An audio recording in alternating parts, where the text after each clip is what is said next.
Hi, I'm Carl Brown with Seat of Wisdom, and I'm here to share a recollection that I had.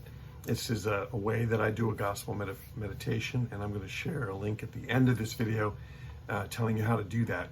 Today I'm looking specifically at the Gospel of Mark, chapter 6, verse 30 to 44, and the real lesson from this for me was a lesson on trust, right? This is the multiplication of the loaves, and it's a miracle that's in all four Gospels, and it's a miracle that happened two different times, and the numbers correspond all the way through every time. So typically I think of this as a reflection on communion or the Eucharist, and sometimes I've thought of this reading in terms of the ministry of the disciples, right? Because Jesus doesn't necessarily multiply the loaves in his hands. He gives it to the disciples, and they give it to the people, and that's where the miracle takes place.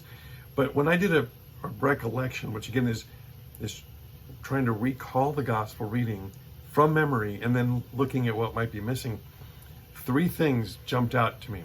Number one, buy something yourself. Number two, green grass. And number three, looking up to heaven. So I had missed the part where the disciples weren't just saying, give them some food to eat, Jesus. Jesus was saying to them, you give them some food to eat. And their response was, are we supposed to buy something ourselves? Are we to buy 200 days? Are we to buy 200 days wages worth of food? And they, even before that, were like, let them go so that they can buy something for themselves. The word buy is in there twice. I'm looking at the NAB. And it was really striking to me. I missed it when I tried to recall it. I missed the fact that the disciples were saying, let them go so that they could go buy themselves something to eat. And then Jesus says, give them something to eat. And he says, are we to buy 200 days worth of wages worth of food? I'd missed the whole point that buy was a key word in there. And this is a reflection for me on trust, because God is willing to help us out, and we're so often turning it to money, right? How many loaves do you have? Go and see. But it's always like us human beings, we're turning it into money. They're not thinking about the fact that Jesus can perform miracles, right? And he said, go do it yourself. And they didn't trust that they could do it themselves. They were looking to money. They were looking to trust money. So that was the first thing that jumped out at me. The second thing was he gave orders to have them sit on green grass. And so I wonder why that detail is there. And I remember now a gospel reflection or a Bible study that mentioning green grass is a trigger for us to realize that this happened around Passover.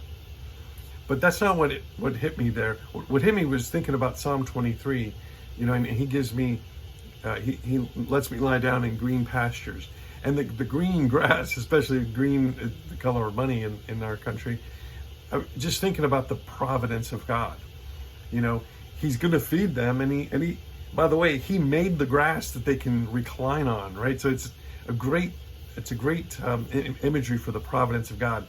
So then the other line that I missed was he took the bread and he broke the bread, right? But what I missed is he took the 5 loaves and 2 fish, and looking up to heaven, he said the blessing. And it was kind of related to this whole topic of trust, right? God is saying, go do this yourself. And we're saying, how are we going to afford it? Well, God doesn't worry about affording it. If we trust him, he will provide. He'll give us green pasture to lie down in. And if we will look up to heaven to trust, then that's where we will get our blessing. And that's where we can find our hope, and we can trust God. So that it was a great reflection for me, a great recollection. And I hope that this video has been a blessing to you.